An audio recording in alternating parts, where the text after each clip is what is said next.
इस कार्यक्रम के पुण्यार्चक हैं निवेदक सकल दिगंबर जैन समाज, सतना, मध्य प्रदेश। ओम नमः सिद्धेभ्यः। ओकारं बिन्दुसंयुक्तं नित्यं ध्यायन्ति योगिनः। कामदं मोक्षदं चैव ओंकाराय नमो नमः। अरहमित्यक्षरं ब्रह्म वाचकं परमेष्ठिनः। सिद्धचक्रस्य सद्बीजं सर्वतः प्रणमाम्यहम्। अनंतानंत सिद्ध परमेष्ठी भगवान की, देवादेव 1008 श्री शांतिनाथ भगवान की, वर्तमान शासन नायक श्री वर्धमान महावीर भगवान की, परम पूज्य आचार्य गुरुवर श्री विद्यासागर जी महाराज की, परम ध्यान प्रणेता मुनि श्री प्रणम सागर जी महाराज की जय। वे शुद्ध आत्माएं जिनके अंदर ये सब कोई रोग नहीं है, और वो सब आत्माओं को अगर हमें किसी एक नेम से बोलना है, किसी एक अक्षर में हमें उसको बोलना है, तो उसी का नाम है, चाहे हम ओम कह लें चाहे अरहम कह लें। ये ओम भी परम मंत्र है और अरहम भी परम मंत्र है। जिस तरह से इस ओम को भी गीता में कहा गया है, यह ओम में सब कुछ संस्कृति समाई हुई है, उसी तरह से ये अरहम में भी हमारी आत्मा की संस्कृति समाई हुई है। तो ये अक्षर जो होते हैं ये सब बीजाक्षर होते हैं, और इन बीजाक्षरों के माध्यम से हमें उन शुद्ध सिद्ध आत्माओं तक पहुंचने की गति मिलती है। इसलिए यहां पर कहा गया उनके अंदर कोई भी अनिष्ट योग नहीं होते हैं, वो सब अरहममय शुद्ध आत्माएं बन गई हैं, और उनसे अपनी आत्मा को जोड़ोगे तो इसी का नाम अरहम योग कहलाता है। शुद्ध आत्माओं से अपनी आत्मा को योग माने जोड़ना, ये सबसे बड़ा योग होता है, जिसे हम अध्यात्म योग कहते हैं, परमात्म योग कहते हैं, वही हमारे लिए अरहम योग है। यानी हम अरहम योग के माध्यम से उस सनातन परंपरा से जुड़ते हैं, जो सनातन आत्मा शुद्ध अवस्था में हमेशा रहती है, और जब ऐसी शुद्ध आत्माओं की हमें याद आती है तो हमारी आत्मा भी शुद्ध होने लग जाती है। इसीलिए कहा जाता है शुद्ध आत्माओं की शरण में पहुंचो, सिद्ध आत्माओं की शरण में पहुंचो। जो सिद्ध पुरुष हैं, शुद्ध पुरुष हैं, उन आत्माओं की शरण में अगर पहुंचोगे तो ये सारे योग, अनिष्ट और प्रमोह, एक बहुत बड़ा रोग है प्रमोह, एक प्रमेह होता है जिसे आज की भाषा में डायबिटीज कहा जाता है। ये रोग भी प्रमोह से ही उत्पन्न होता है। अगर आपसे पूछा जाए कि डायबिटीज क्यों होती है, आप कहोगे शक्कर खाने से होती है। ये बात गलत है। हमने कितने ही ऐसे लोगों को देखा है जो कितनी कितनी शक्कर जिंदगी भर खाते रहे और जिंदगी के अंतिम क्षणों तक उन्हें कभी डायबिटीज नहीं हुई।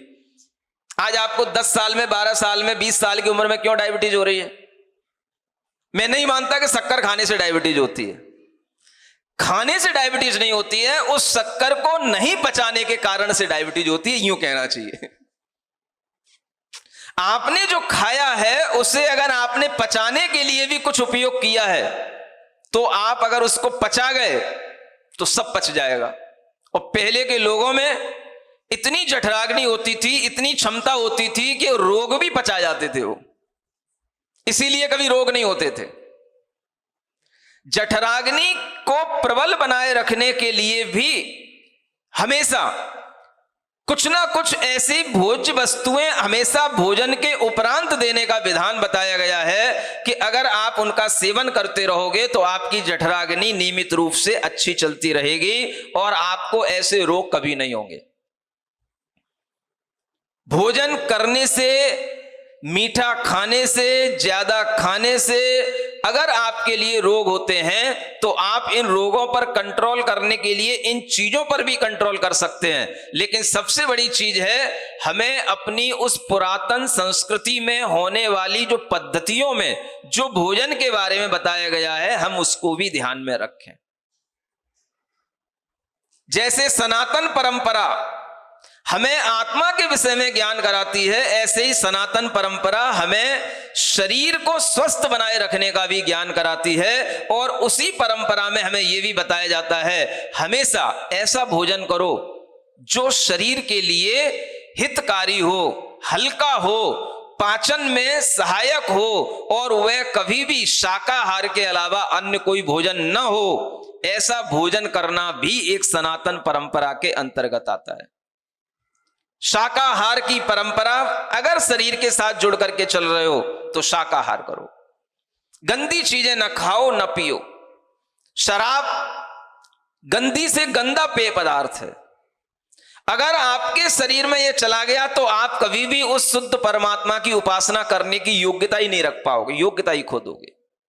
इसलिए पहले संस्कृति के अंदर कभी ऐसी विकृतियां नहीं दिखाई देती थी, आज ये विकृतियां दिखाई देती हैं। पहले के लोग इसलिए कभी इन बीमारियों से पीड़ित नहीं होते थे, न कभी डायबिटीज होती थी, न कैंसर होता था, क्योंकि वह मेहनत कश लोग हुआ करते थे। अच्छी मेहनत करते थे तो अच्छा खाते भी थे, और खाना भी अच्छा क्या, जो खा लेते थे वो सब पच जाता था, और पच जाता था इसलिए वो कोई रोग का कारण नहीं बनता था। और कभी कभार अगर लगने लग जाए कि भाई आज थोड़ा सा ज्यादा छक्के खा लिया है, तो लोग ऐसी तरकीबें भी जानते थे कि उसको पचाने की भी स्कीमें जानते थे। क्या होता है भाई, भोजन करने के बाद एक पद्धति चला करती थी। आज भी मैं कह रहा हूं, जिन लोगों को डायबिटीज नहीं हो, इसलिए अगर उन्हें बचना हो तो एक चीज का सेवन करना शुरू कर देना। भोजन करने के बाद में कहा जाता था तक्र पीना चाहिए। तक्र जानते हो, छाछ होती है, मट्ठा होता है। भोजन के बाद में आप तक्र का सेवन करो, मट्ठे का सेवन करो, आपके लिए जो भोजन किया गया है वो भोजन अच्छे से पचाने में काम आ जाएगा, और वह तक्र ही आपको अनेक रोगों से बचाने में कारण बन जाएगा। अगर डायबिटीज नहीं हुई है तो सीधे सीधे मट्ठा पियो, लेकिन कब पियो, भोजन के बाद में। समझ आ रहा है? और अगर डायबिटीज हो गई है तो फिर उसमें कुछ और आपको डाल करके उसका सेवन करना पड़ेगा। डायबिटीज होने पर लीवर कमजोर हो जाता है। लीवर कमजोर होने की हम कई औषधियां हैं, कल आपको एक अमरबेल के बारे में भी बताया था, लेकिन अगर वो उपलब्ध ना हो तो घर में एक बहुत अच्छा सीधा सादा सा भोजन आपके लिए उपलब्ध हो सकता है, जिसे बोलते तक्र, छाछ। उस छाछ में हींग का बघार लगाओ और उसमें थोड़ा सा नमक मिलाओ, थोड़ी काली मिर्च मिलाओ, थोड़ा जीरा मिलाओ और उसका सेवन करो। ये यकृत को, जिगर को, लीवर को बल देने वाला एक बहुत बड़ा औषधि पदार्थ है तक्र।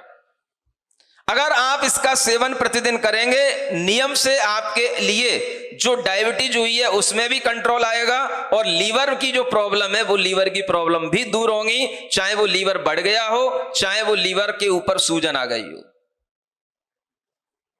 ये पहले के लोग किया करते थे। भोजन के बाद में क्या करते थे, वज्रासन में बैठना, कुछ दूर पैदल चलना, और भोजन करने के उपरांत ये तक्र का सेवन करना।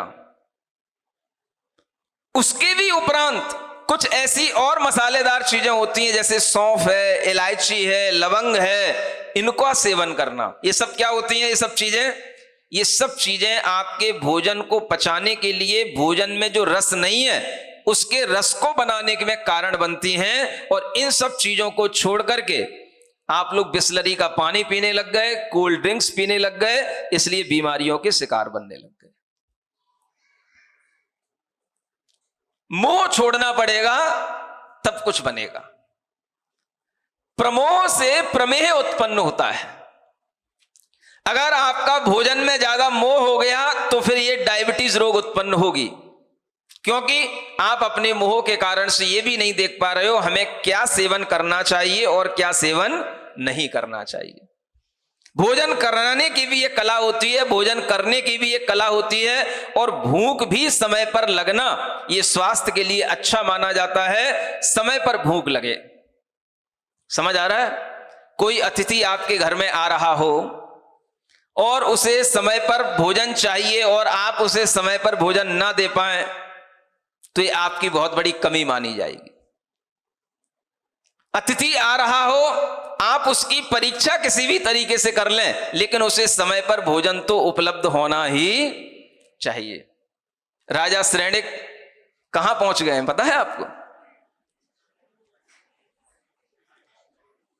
नंद श्री के घर तक पहुंच गए और उनकी परीक्षा करने के लिए कीचड़ का सामने दरवाजे पर कीचड़ लगा दी गई और कीचड़ घुटने तक रख दी गई और देखा गया कि ये कैसे घर के अंदर घुस करके आते हैं। और फिर भी वो श्रेणिक घर के अंदर तक पहुंच गए। जब पहुंच गए तो वह नंद श्री अपनी सखी निपुणमती से कहती है, अब इनको अपनी कीचड़ धोने के लिए ये चुल्लू भर पानी ले जाओ, दे दो इनको, इससे अपनी कीचड़ साफ कर लेंगे और फिर जो है हमारे घर में भीतर प्रवेश करना है, तब इनका हम आतिथ्य करेंगे, तब हम इनको हम भोजन कराएंगे, क्योंकि भूखे तो हैं, सुबह से हैं। श्रेणिक ने देखा वह सखी इतना सा पानी लेकर के आई है और घुटनों तक कीचड़ लगा हुआ है, तो क्या करना?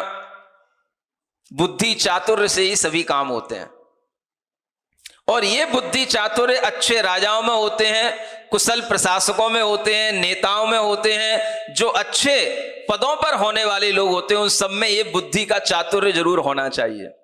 सुन रहे हो भाजपा अध्यक्ष?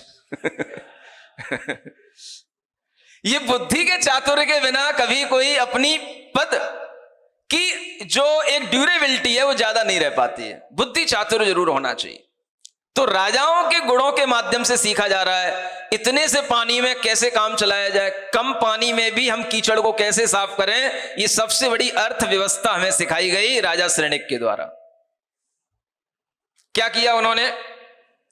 उसी घर के कोने में कुछ जो बांस होता है, लकड़ियों की फंचियां रखी रहती हैं, वो रखी थी। समझ आया? उन्होंने पहले अपनी कीचड़ को उन लकड़ी की फंचियों से साफ किया। फिर क्या किया? एक कोई ऐसा ही छोटा सा लत्ता जैसा घर में कपड़ा पड़ा रहता है ना, फिर उस कपड़े में थोड़ा सा पानी जो तुमने दिया है ना, उसमें भी थोड़ा सा पानी लेकर के उसने उस कपड़े से वो कीचड़ साफ किया और उसमें भी उसने उस चुल्लूवर पानी में भी पानी बचा दिया और कह दिया उस सखी से, जाओ अपनी रानी के लिए दे आना, अपनी सहेली के लिए दे आना। वो उसमें भी आधा पानी उसको दे करके चली गई। तब उसने समझा कि हाँ, ये राजा श्रेणिक वास्तव में बहुत बुद्धिमान है, चतुरता को धारण करने वाले हैं। और जब वह इस तरह से राजा श्रेणिक अंदर प्रवेश कर गए, कहा गया आपने इन इतनी परीक्षाओं में अपनी बुद्धि की उत्तमता दिखाई। वह इंद्रदत्त जो सेठ था वो भी प्रसन्न हुआ, उसकी जो लड़की थी, बेटी थी नंदश्री, वो भी प्रसन्न हुई। और तब उन सब ने मिलकर के आग्रह किया, आप हमारे आतिथ्य को स्वीकार करें, आप यहां आए हैं, मेरा भोजन ग्रहण करें। और जब भोजन ग्रहण करने की बारी आई तब उस राजा श्रेणिक के मन में आया, वैसे अभी वो राजा बना नहीं है श्रेणिक, अभी तो वो युवराज है, बनने वाला है, 1-2 दिन में बनाऊंगा उसको। अब जब वो श्रेणिक की बारी आई तो सोचने लगा, इन्होंने हमारी इतनी परीक्षाएं ले ली हैं, मैं भी इस नंदश्री को बिना परीक्षा लिए इसका भोजन नहीं करूंगा। समझ आ रहा है? प्रेम करने का ये भी एक तरीका होता है। उसने भी सोचा कि मैं भी इसकी एक परीक्षा लूंगा। तो वह कहता है, देखो मेरे पास गिनती के 32 चावल हैं। क्या किया उसने? गिनती के कितने? 32 चावल हैं। और उसने कहा इन 32 चावलों को ले जाओ और इन्हीं 32 चावलों से हमें अच्छा स्वादिष्ट व्यंजनों से भरपूर अनेक अनेक तरह के व्यंजनों के द्वारा बनाया गया हमें भरपेट भोजन कराना है, केवल इन 32 चावलों से। सुन रहे हो?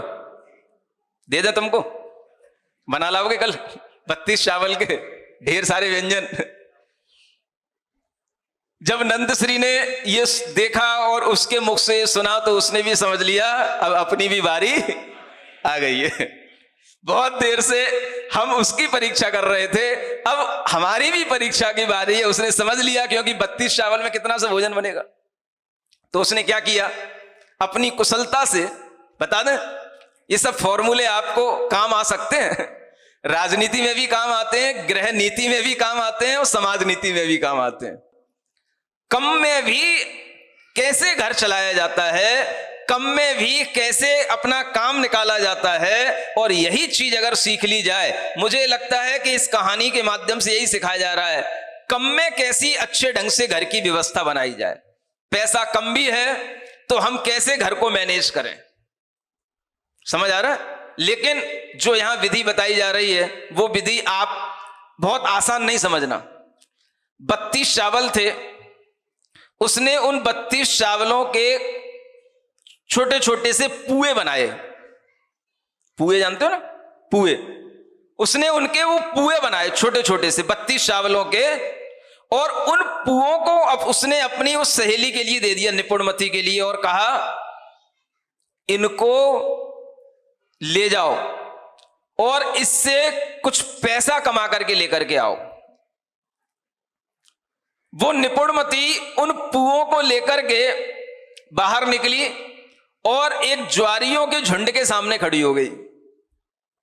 ज्वारी समझते हो ना, जो पैसा लगा करके जुआ खेलते रहते हैं, तो उनके सामने खड़ी हो गई और कहने लग गई ये पुए बहुत ही स्वादिष्ट हैं और बहुत ही अनिष्ट योग को दूर करने वाले हैं, जो इन पुओं को खा लेगा वो नियम से ज्वारी जीतेगा, लेकिन उसके लिए इतना पैसा मुझे देना पड़ेगा। तो बहुत से लोग, ज्वारी तो आता ही है, हार रहे, तो भैया ये भी एक जुआ समझ लो, इसको भी एक लगा लो। तो उनमें से एक ज्वारी तैयार हो गया और उसने उसको मनचाहा पैसा दिया और उन पुओं को खा लिया। वो अपनी निपुणमती चली गई, तो अपना जुआ खेलते रहना, वो पैसा लेकर के निकल गई। और उस पैसे से उसने बहुत सारे चावल, घी, दूध, ये सब चीजें खरीदी, और फिर उसके बाद में उन पैसे से वो व्यंजन बनाए गए, और उन व्यंजनों को जब श्रेणिक के सामने परोसा गया, तब श्रेणिक समझा कि हाँ, हमारी परीक्षा में भी नंदश्री पास हो गई। तरकीबें होती हैं हर चीज की, और ये तरकीबें आना का नाम ही है बुद्धि का चातुर्य। समझ आ रहा है। अब ये तरकीबें हमेशा अपनी भारतीय संस्कृति में चलती रहती हैं। पहले हर घर घर में बच्चा बच्चा, बेटी बेटी सब तरकीबें जानता था। आज ये सब तरकीबें भूल गए, क्योंकि इन तरकीबों को बताने वाले ना तो नाना नानियों की कहानी रह गई, ना कोई राजा रानी की कहानी रह गई, ना मम्मी पापा कभी ये कहानियां सुनाते हैं, तो ये तरकीबें सब भूल गए। बस सीधा सीधा बस वो ए से एप्पल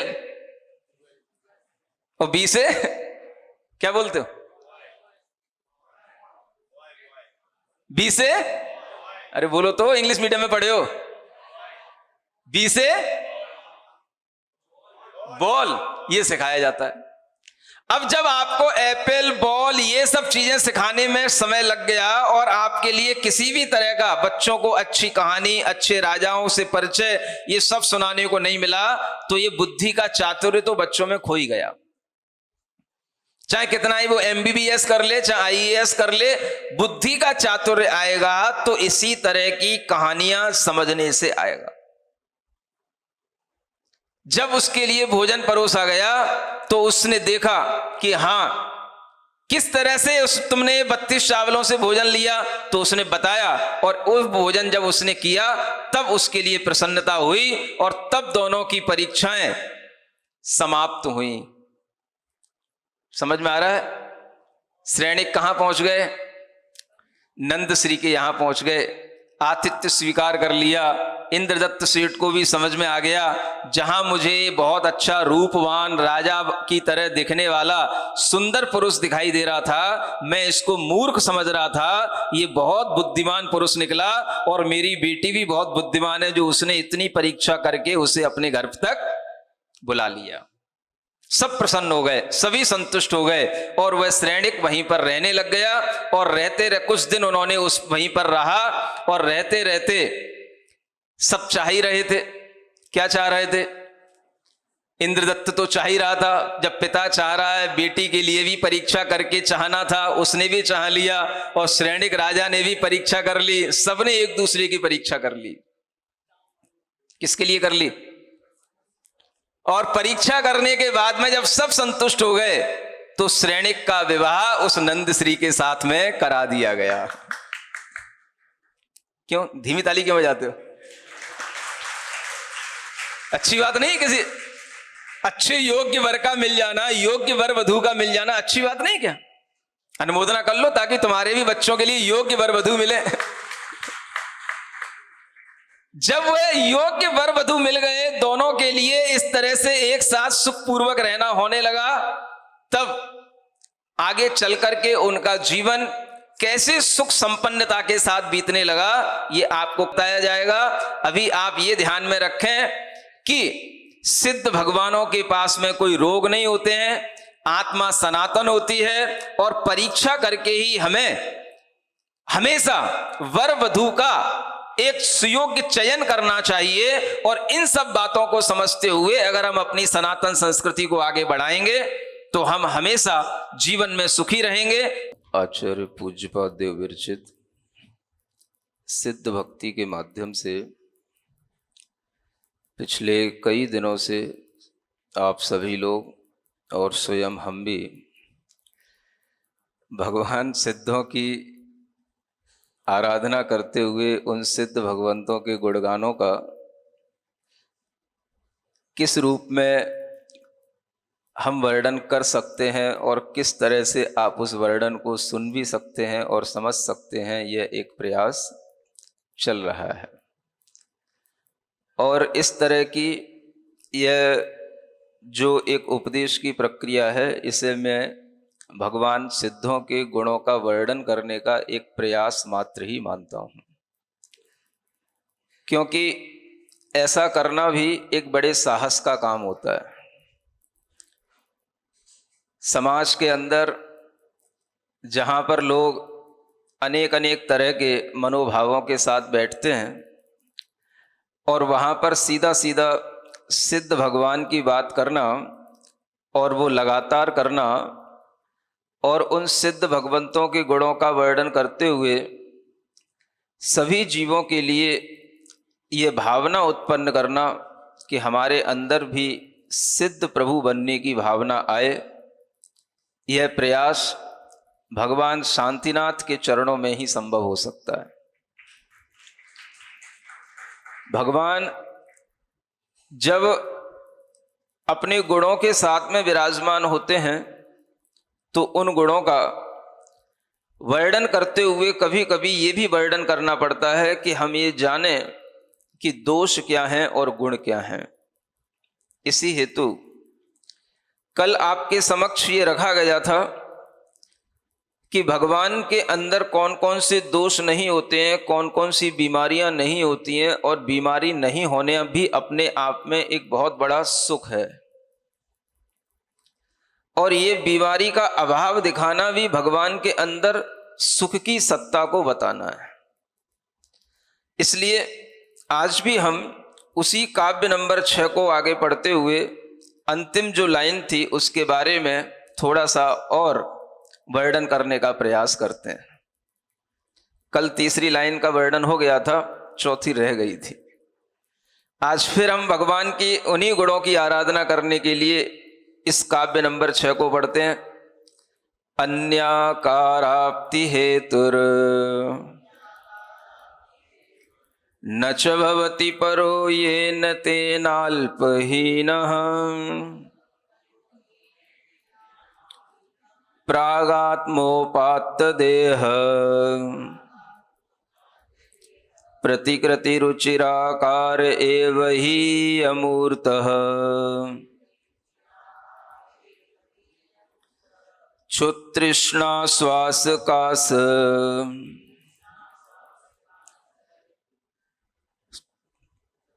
ज्वर जरा मरण योग निष्ठ प्रमोह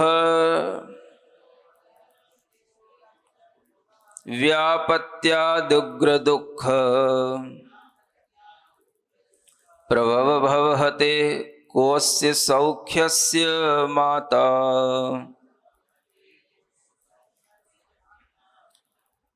कल हमने जाना था भगवान के अंदर क्षुधा नहीं होती, पिपासा नहीं होती, क्षुत पिपासा, तृष्णा नहीं होती और श्वास कास आदि ये रोग भी नहीं होते।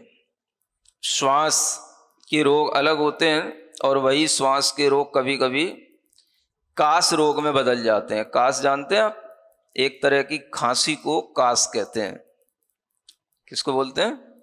खांसी भी एक रोग होता है, बड़ी मुश्किल से रोग थमता है होने के बाद में, और वह खांसी भी कई तरह की हो जाती है। सूखी खांसी अलग होती है, गीली खांसी अलग होती है। ऐसी ये भी एक खांसी भी एक रोग है, श्वास कास। इस तरह के रोग भगवान के अंदर नहीं होते हैं। जरा माने बुढ़ापा नहीं होता, मरण नहीं होता, अनिष्ट योग नहीं होते, प्रमोह नहीं होता। ये सब कल बातें आपको बता दी थी। आगे लाइन में कहते हैं, व्यापत्ति आदि उग्र दुख प्रभव भवहते को अस्य सौख्यस्य माता। कहते हैं कि भगवान के अंदर जो सुख है उस सुख का माता माने होता है जानने वाला। सुन रहे हैं कि नहीं? सौख्यस्य माता, माता बोलते हैं। मां धातु मातृ के अर्थ में, जब जानने के अर्थ में आती है तो उसका अर्थ निकलता है जानना। ये मातृ शब्द से बनता है और मातृ माने माता भी होता है और मातृ माने जानना भी होता है। प्रमाता जिसको आप बोलते हैं, प्र उपसर्ग लग करके वही माता से प्रमाता बन जाता है, माने जानने वाला। गुणावलोकस्य जनस्य नेता, ये भगवान की स्तुति करते हुए आचार्य समंतभद्र महाराज कहते हैं कि हे भगवान, सर्वस्य तत्वस्य भगवान प्रमाता, सभी तत्वों के आप ही प्रमाता माने जानने वाले हैं। सभी गुणों को देखने वाले जो लोग होते हैं, गुणवान लोगों के आप ही नेता हैं। इस तरह से जो सभी तत्वों को जानने वाले होते हैं उन्हीं को प्रमाता कहा जाता है, और प्रमाता का मतलब होता है जानने वाला। तो यहां आचार्य आश्चर्य व्यक्त करते हुए कहते हैं, भगवान के सुख को जानने वाला कौन हो सकता है? को अस्य सौख्यस्य प्रमाता। भगवान के सुख को कैसे जाना जा सकता है कि भगवान कितने सुखी हैं? ये प्रश्न आप लोगों में भी उत्पन्न होता ही होगा। भगवान है तो उन्हें कौन सा सुख मिलता है? जब हम सुख की बात करते हैं तो सबसे पहले हमें यह दिखाना होता है कि जो दुख हम भोग रहे हैं वो दुख भगवान के अंदर नहीं होते हैं। पहले ये निश्चय कर लो। और ये जो दुख हैं, इन दुखों का अभाव होना ही उनके अंदर सुख के सद्भाव को बताता है। और ये दुख अनेक तरह के होते हैं। यहां पर लिखा है व्यापत्ति आदि, और भी अनेक दुख होते हैं जो विशेष प्रकार की आपत्तियां आ पड़ती हैं, उसके कारण से भी आदमी के ऊपर दुख आ पड़ते हैं। और वो आपत्तियां किसी के द्वारा बनाई नहीं होती हैं, वो अपने आप आ पड़ती हैं। कुछ प्राकृतिक रूप में भी होती हैं और कुछ अपने कर्म के उदय से सहसा घटित होने वाली घटनाएं भी होती हैं। आप सोचें, दुनिया के लोगों में कितनी तरह की आपत्तियां आती रहती हैं, और उन आपत्तियों को आप न्यूज़पेपर और न्यूज चैनलों के माध्यम से जान सकते हैं, देख सकते हैं। कितनी तरह की आपत्तियां हर समय चलती रहती हैं। आदमी सहजता में अपना जीवन जी रहा होता है और अचानक से उसकी कोई घटना घटित हो जाती है तो उसी का नाम आपत्ति कहलाती है। आप देख रहे हैं दुनिया में कितना पानी की बाढ़ आ रही है, जगह जगह पर लोगों के लिए कितनी तरह की दिक्कतें हो रही हैं, और ये बाढ़ का अचानक से आ जाना भी एक तरह की प्राकृतिक आपदा, आपत्ति कहलाती है। अब इस आपदा को कौन चाहता है? घर में व्यक्ति अच्छा भला बैठा होता है, अपना जीवन जी रहा होता है, अपने काम से गया होता है, लौट करके अपने घर तक आना चाहता है, और उसी बीच में ये तमाशा हो जाता है। पानी बरस रहा है, बरसते बरसते इतना बरस गया कि घर के घर बह गए। कितने ही लोग बह जाते हैं पानी में, कितने ही लोगों के घर बर्बाद हो जाते हैं, कितने ही लोगों के परिवार इधर उधर बिखर जाते हैं, सारी की सारी घर की चीजें तहस नहस हो जाती हैं। आप सोचो, आप यहां पर बहुत शांति से बैठे हो, थोड़ा सा पानी कम गिरता है तो थोड़ी सी भीतर से व्याकुलता करने लग जाते हो, महाराज दुनिया में पानी तो बहुत गिर रहा है, यहां पे बिल्कुल नहीं गिर रहा है। क्या चाहते हो, जैसे दुनिया में गिर रहा है वैसे गिरा दूं यहां पे? क्या चाहते हो? अगर दुनिया में पानी गिर रहा है तो वह भी देखो किस लिए गिर रहा है, कहां गिर रहा है। वो पानी भी हमारे सुख के लिए है कि दुख के लिए है? वो आपत्ति बन के आ रहा है कि संपत्ति बन के आ रहा है? थोड़ी सी गर्मी आपके लिए बेचैन कर सकती है, लेकिन ये जान करके रखो कि पानी भी अगर अनुकूलता के साथ में गिरता है, समय समय पर गिरता है, तो ही वो हमारे लिए सुख देने वाला होता है।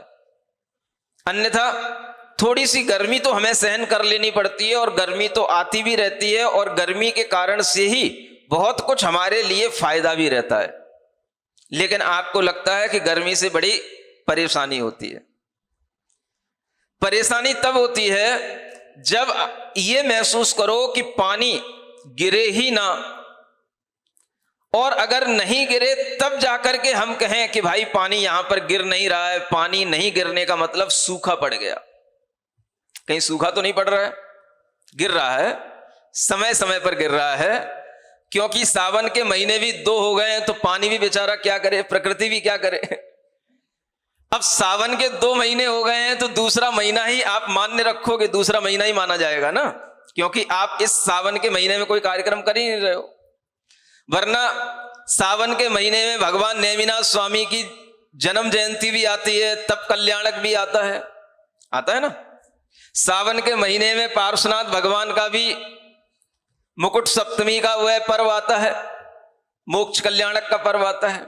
लेकिन ये सावन का महीना यूं ही जा रहा है। कैसे जा रहा है? सूखा जा रहा है। तो जब सूखा जा रहा है, आप कोई सावन के महीने में इस तरह से अभी धर्म आराधना करने के लिए तैयार नहीं हो, क्योंकि हम ज्योतिष शास्त्र के अनुसार अगला आने वाला जो शुक्ल पक्ष होगा, हम उसमें ही जो है इस तरह का यह कार्य करेंगे। और इस तरह से जब आप कार्य करने के लिए मन बनाए हो, तो 1 महीना कहीं ना कहीं आपको कुछ ना कुछ जो एक इम्बैलेंस हो रहा है उसको बैलेंस करने के लिए कुछ ना कुछ थोड़ा बहुत तो सहन करना ही पड़ेगा। तो ये मानसिकता बना करके रखनी चाहिए, प्रकृति के नियमों को जान करके रखना चाहिए कि भले ही ये सावन का महीना चल रहा है, लेकिन ये सावन का वो महीना नहीं है जो वास्तव में होना चाहिए। वो महीना सावन का जब अगला महीना आएगा, तब उसमें सावन जैसा आपको लगेगा। अन्यत्र अभी जो कुछ भी हो रहा है वह अनेक तरह की आपत्तियां आप देख रहे हो, और वह बाढ़ के रूप में भी पानी आना अपने आप में अच्छा नहीं माना जाता, वो भी एक आपत्ति मानी जाती है। तो आप लोग अभी किसी आपत्तिग्रस्त तो नहीं हो? बोलो तो नहीं हो ना। तो आपत्ति नहीं है तो सुख में ही हो ना। सूखा पड़ रहा है, ना कोई ज्यादा बाढ़ आ रही है, दोनों से बचे बैठे हो तो सुख में हो कि नहीं? फिर चिल्लाने की क्या जरूरत है, महाराज पानी नहीं, पानी नहीं, पानी नहीं। ये सुख है। आपत्तियां कभी भी आ जाती हैं, किसी भी समय पर आ जाती हैं।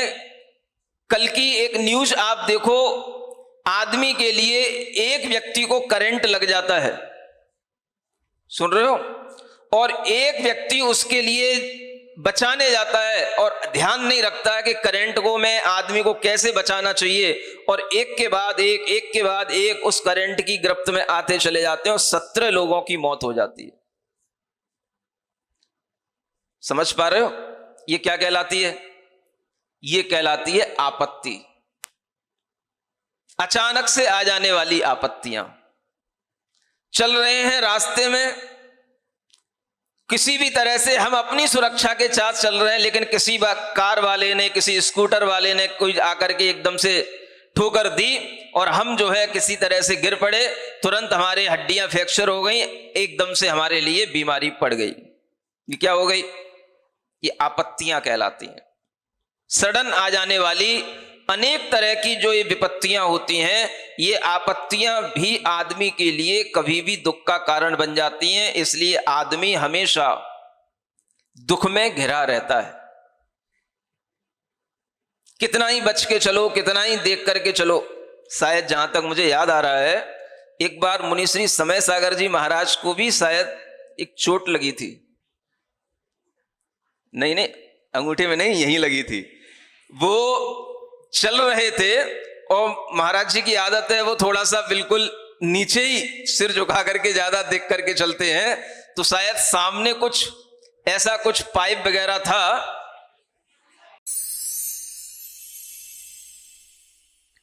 सिरिजिणवाणी जग कल्याणी जग जन मदतम मोहरी जनमण हारी गढ़हर हारी जम जरा भव रोग हरि तिथ्य राणम दिव्य झुणिम जो पड़ई सुणई मय्ये धारई राणम सौख मणंतम धर्य सासद मोक्ष पदम पावई सासद मोक्ष पदम पावई।